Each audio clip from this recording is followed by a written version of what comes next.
Ratio and proportion में part 3 तक तो अनुपात के बारे में बतला दिए हैं और पार्ट 4 में समानुपात किसे कहते हैं इसको जानो। जैसे मान लो, ध्यान से देखो, एक परिवार में दो भाई है, पहला है ए, दूसरा है बी, ठीक है। एक दूसरा परिवार है, ये हो गया पहला परिवार। एक दूसरा परिवार है, एक ही जगह अगल बगल मिला करके कई परिवार रहता है, परिवार जानते हो ना, फैमिली। तो पहले परिवार में दो भाई हैं, ए और बी। दूसरे परिवार में भी दो भाई हैं, सी और डी। दोनों भाई में बंटवारा होता है, 1000 रुपया का बंटवारा होता है, ठीक है। तो दोनों भाई को आधा आधा दिया जाता है, समान भाग। इसका अर्थ हुआ ए को मिला 500 और बी को भी मिला 500। तो किस अनुपात में दोनों को पैसा मिला? समान अनुपात में मिला। कैसे निकालेंगे? ए अनुपात बी। ए को 500 मिला, अनुपात बी को 500। तो अनुपात बटा में टूटता है, ए बटा बी बराबर 500 बटा 500, कट करके ए। इसीलिए ए अनुपात बी 1/1 यानी 1 अनुपात 1। इससे ये निष्कर्ष निकलता है, अगर ए को 1 रुपया मिला तो बी को भी 1 रुपया मिला। ए को 1 दूनी 2 रुपया मिलेगा तो बी को 1 दूना 2 रुपया मिलेगा, है ना। दोनों के बीच 1 अनुपात 1 के एक भाग में ए को 1 भाग मिला तो बी को भी 1 भाग मिला, यानी 1 भाग 2 भाग। अब 1000 रुपया को 2 भाग में बांट दोगे तो 500 रुपया होगा ना। यानी दोनों को समान भाग में यहाँ बंटवारा हुआ। दोनों के बीच क्या अनुपात है? 1:1, ए और बी के बीच में, समझा। फिर मान लो दूसरे परिवार में 1600 रुपया का बंटवारा होना है। दोनों भाई को समान भाग में ही रुपया मिल रहा है, सी को भी और डी को भी, आधा आधा। 800 रुपया इसको भी मिला और 800 रुपया इसको भी मिला। दोनों के बीच किस अनुपात में बंटवारा हुआ, अर्थात कितना हिस्सा दोनों को कितने भाग में बंटवारा हुआ, इसको कैसे निकालेंगे? सी अनुपात बी। अनुपात का मतलब हिस्सा, सी और बी के बीच का हिस्सा। तो 800 अनुपात 800, इसलिए सी बटा डी बराबर 800 बटा 800, कट करके हो गया 1/1। इसीलिए सी बटा तो अनुपात में डी बराबर 1 अनुपात 1। इसका अर्थ हुआ सी और बी के बीच भी समान अनुपात में सी को 1 भाग मिला तो डी को 1 भाग मिला। पहले परिवार में ए को 1 भाग मिला तो बी को भी 1 भाग मिला। देखो रकम अलग अलग है। इसमें 1000 रुपया का पहला परिवार में बंटवारा हुआ, 2 भाई के बीच में। दूसरे परिवार में 1600 का बंटवारा हुआ। तो पहले परिवार में 1:1, 1 अनुपात 1 के रूप में बंटवारा हुआ। तो दूसरे परिवार में भी 1:1, 1 अनुपात 1 के रूप में बंटवारा हुआ। तो हम कह सकते हैं दोनों परिवार में समान ढंग से बंटवारा हुआ, यानी पहले परिवार में 1:1 और दूसरे में भी 1:1। तो समान अनुपात में हुआ बंटवारा, रकम अलग अलग है। जबकि एक और उदाहरण, मान लो इस परिवार में 2000 रुपया है, 2 भाई के बीच में बंटवारा होना, ठीक है। पहले भाई, बड़ा भाई सी अधिक लेना चाहता है, 2000 रुपया में 3 हिस्सा लेना चाहता है, यानी ये 3 भाग लेना चाहता है। और 2 भाग डी को देना चाहता है, छोटे भाई को 2 भाग। इसका अर्थ हुआ 2000 रुपया को 3 और 2 5 भाग में बांट दो।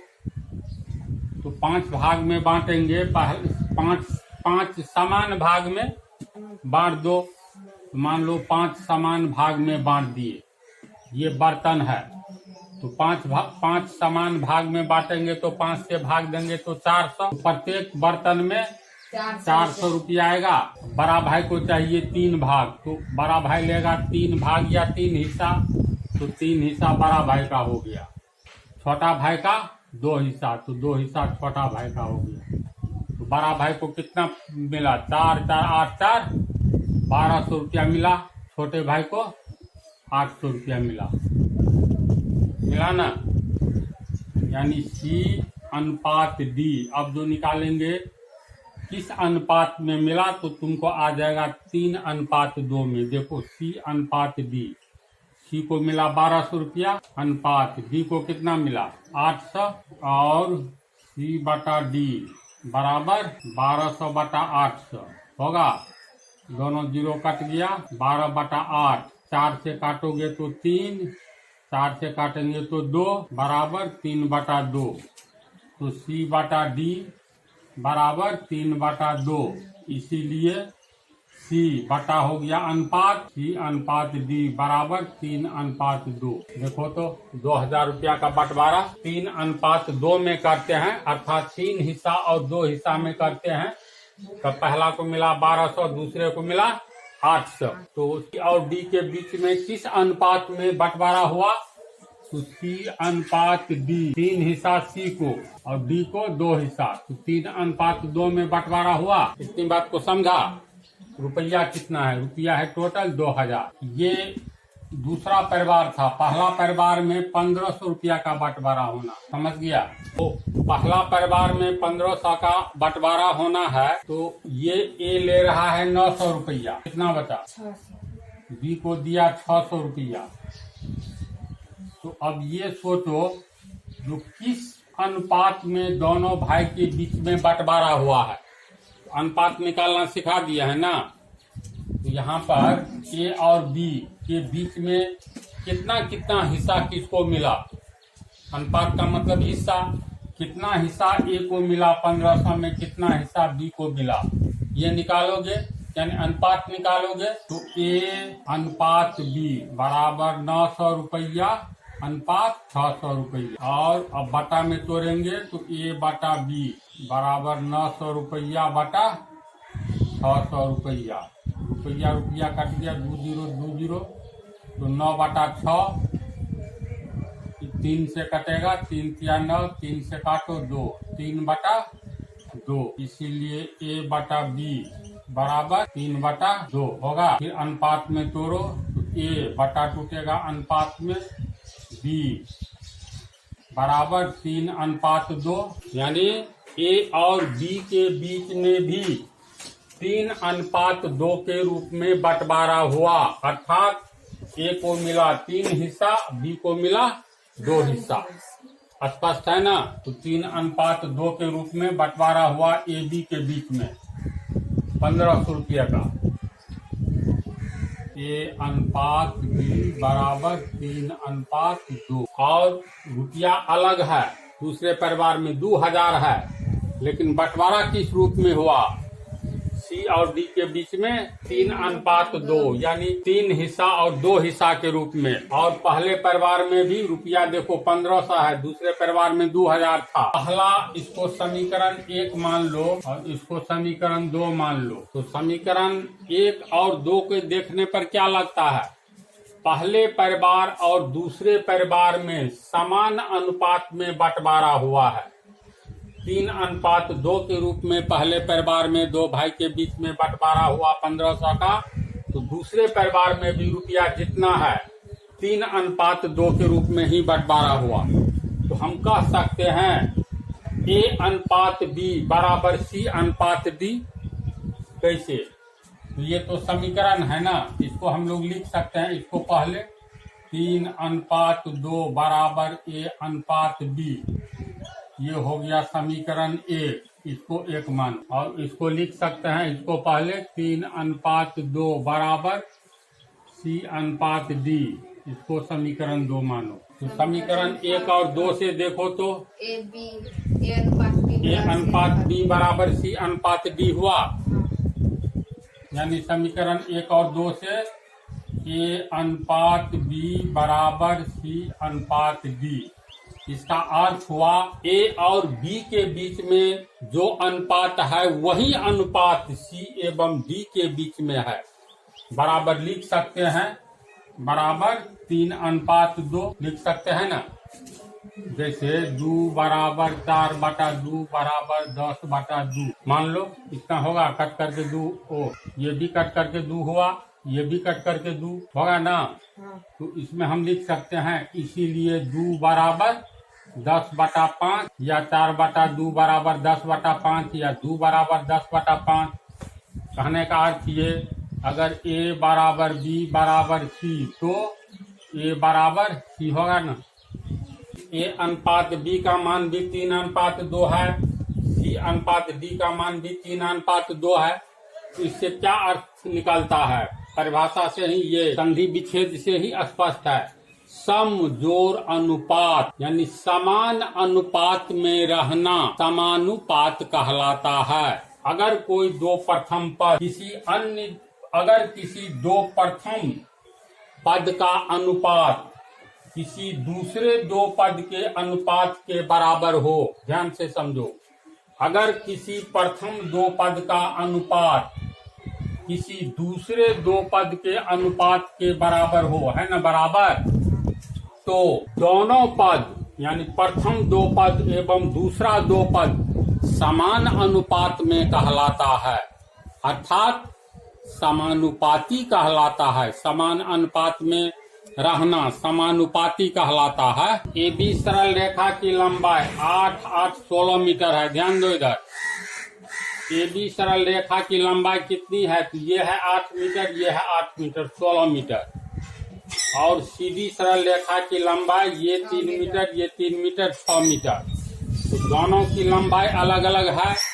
एक MN सरल रेखा AB और CD को किस अनुपात में काट रही है?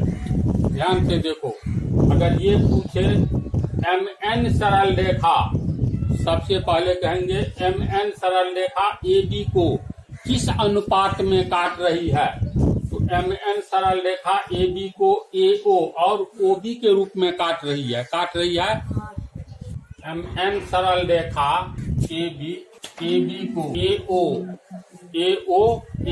और OB में विभाजित कर रही है। और यहाँ पर देखो MN सरल रेखा, जैसे MN सरल रेखा AB को O बिंदु पर विभाजित की और MN सरल रेखा CD को P बिंदु पर काट रही है, विभाजित कर रही है, यानी दो भाग में, पहला भाग CP, दूसरा भाग PD में विभाजित कर। इसमें इस पर ध्यान दो, MN सरल रेखा AB को दो भाग में विभाजित कर रही है, तो पहला भाग AO, दूसरा भाग OB। अगर ये पूछा जाए MN सरल रेखा AB को किस अनुपात में विभाजित कर रही है, तो कैसे निकालेंगे? किस अनुपात में, अर्थात कितने कितने भाग में विभाजित कर रही है, कितने हिस्सा में विभाजित कर रही है? तो 2 हिस्सा में।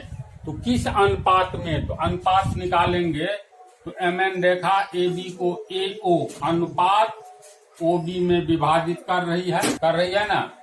AO कितना है? AO 8 मीटर, अनुपात OB कितना है? 8 मीटर। ये हो गया AO बटा OB, 8 मीटर बटा 8 मीटर बराबर, मीटर मीटर कट गया 1/1। इसीलिए AO अनुपात OB 1:1। यानी हम कह सकते हैं MN सरल रेखा AB को AO और OB दो भाग में काट रही है, तो किस अनुपात में? तो 1:1, 1:1 में, अर्थात समान भाग में काट रहा है ना। फिर इधर जो निकालोगे MN रेखा CD को 3 मीटर और 3 मीटर दो भाग में तो काट रही है, तो अनुपात निकालेंगे तो ये क्या होगा? CP अनुपात PD, यानी कितना हिस्सा हुआ? तो 3 मीटर अनुपात 3 मीटर। इसीलिए CP बटा PD बराबर 3 मीटर बटा 3 मीटर काट करके 1/1। इसीलिए CP अनुपात PD बराबर 1:1 कह सकते हैं। देखो MN सरल रेखा AB को और CD को देखो 1:1, अर्थात समान अनुपात में, एक ही अनुपात में, यानी समान अनुपात में काट रही है। इसको हम कैसे लिखेंगे? लिख सकते हैं इसको समीकरण 1, इसको 2। 1:1 बराबर इतना, 1:1 बराबर इतना। तो समीकरण 1 एवं 2 से लिख सकते हैं ना, AO अनुपात OB बराबर CP अनुपात PD। तो समान अनुपात का अर्थ समझा। पहले दो पदों में जो अनुपात हो वही दूसरे दो पदों में अगर वही अनुपात हो तो पहला दो पद और दूसरा दो पद समान अनुपात में कहलाता है। पहला दो पद AO और OB 1:1 में अनुपात में है तो दूसरा दोनों पद CP और PD 1:1 अनुपात में है। तो समान अनुपात में अगर पहली जोड़ी के दोनों पद और दूसरी जोड़ी के दोनों पद अगर समान अनुपात में रहता है तो कहा जाता है दोनों समानुपाती है, अर्थात समान अनुपात में है। समझा? चलो परिभाषा लिखो। तो ये तो परिभाषा हुआ, दिमाग में बात आ गई। समानुपात किसे कहते हैं? जब भी समानुपात की चर्चा होगी इसमें मतलब कम से कम दो जोड़ी रहेगा। प्रथम जोड़ी में दो पद और दूसरे जोड़ी में दो पद। समझा? एग्जाम्पल में देखो, पिता का उम्र 24 वर्ष, पुत्र का उम्र 4 वर्ष। तो दोनों के उम्र का अनुपात निकालना है। पिता का उम्र अनुपात पुत्र का उम्र बराबर कितना? पिता का हो गया 24 वर्ष अनुपात पुत्र का 4 वर्ष। लिखेंगे न इतना। और पिता का उम्र बटा पुत्र का उम्र 20 वर्ष बटा 4 वर्ष होगा। वर्ष कट गया, 4 एक 4, 4 छके 24 बराबर 6/1। इसलिए पिता का अनुपात बटा को अनुपात में तोड़ो तो पुत्र का उम्र बराबर 6:1 का अर्थ है पिता का उम्र 6 गुना है पुत्र का उम्र। अगर 1 वर्ष है तो पिता का उम्र 6 वर्ष, 6 गुना है ना। तो हम इसीलिए या इसको हम लोग समीकरण 1 मान। एक ही परिवार में पिता और पुत्र, माँ एवं बेटी, यानी माता पिता और बेटा बेटी की चर्चा चल रही है। तो पिता का उम्र 24 वर्ष है तो पुत्र का उम्र 4 वर्ष। तो दोनों के बीच का अनुपात, दोनों के उम्र का अनुपात कितना है? तो पिता का उम्र अनुपात पुत्र का अनुपात उम्र बराबर 6:1 है। और माँ बेटी के उम्र का अनुपात निकालो। देखो, पिता का 24 है, माँ का 18, पुत्र का 4 है तो बेटी का 3। अंतर आ गया, सबके एज में अंतर है। तो बाप बेटा के उम्र का अनुपात है 6:1। अब माँ बेटी का निकालो कितना होता है। तो लिखेंगे माँ का उम्र अनुपात बेटी का उम्र बराबर, माँ का उम्र है 18 वर्ष अनुपात बेटी का हो गया 3 वर्ष। 5 को बटा में तोड़ेंगे तो माँ का उम्र बटा बेटी का उम्र बराबर 18 वर्ष बटा 3 वर्ष। वर्ष कट गया, 3 एक 3, 3 छके 18 यानी 6/1 होगा ना। इसीलिए माँ का उम्र बटा को तोड़ दो अनुपात में, अनुपात बेटी का उम्र बराबर 6:1। इसको मान लो समीकरण 2। समीकरण 2 को देखो और प्रथम को देखो। पिता और पुत्र के उम्र का अनुपात 6:1 है, 6:1। तो माँ बेटी के भी उम्र का अनुपात 6:1 है। तो हम कह सकते हैं पिता और पुत्र का अनुपात माँ और बेटी के उम्र के अनुपात के समान है, यानी दोनों का, ये दोनों एक ही अनुपात में है ना। पिता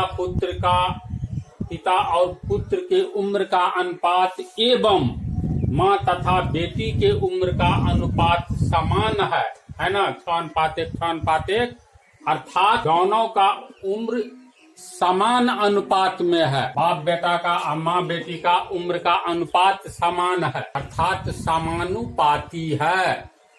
पिता एवं पुत्र के उम्र का अनुपात और माँ एवं बेटी के उम्र का अनुपात अगर समान है तो इसे समानुपाती कहा जाता है। तो दोनों का उम्र समान अनुपात में कहा जाएगा ना, दोनों का समान है। तो निष्कर्ष में क्या लिखेंगे? निष्कर्ष में लिखेंगे पिता एवं पुत्र। इसको समझा तो देखो, निष्कर्ष में पिता एवं पुत्र के उम्र तथा माता एवं बेटी के उम्र का अनुपात समान है, अर्थात समान अनुपात में है। उतार लिया इसको, समझ गया न? समान अनुपात, समानुपात। अब समानुपात का विश्लेषण देखो। समानुपात का चिन्ह होता है, ऐसे होता है, सिर्फ ऐसे। ये हो गया अनुपात का चिन्ह, यानी A अनुपात B, ये हुआ अनुपात का।